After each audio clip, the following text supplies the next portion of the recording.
गरुडगमन तव चरणकमलमिह मनसि लसतु मम नित्यम् गरुडगमन तव चरणकमलमिह मनसि लसतु मम नित्यम् मनसि लसतु मम नित्यं मम तापमपाकुरु देवा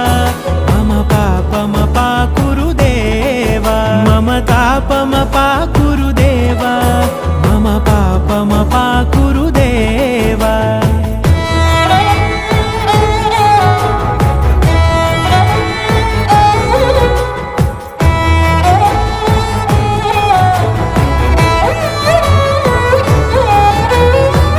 जनयन विधि नमुचिहरण मुख विबुध विनुत पद पद्मा जल जनयन विधि नमुचिहरण मुख विबुध विनुत पद पद्मा विबुध विनुत पद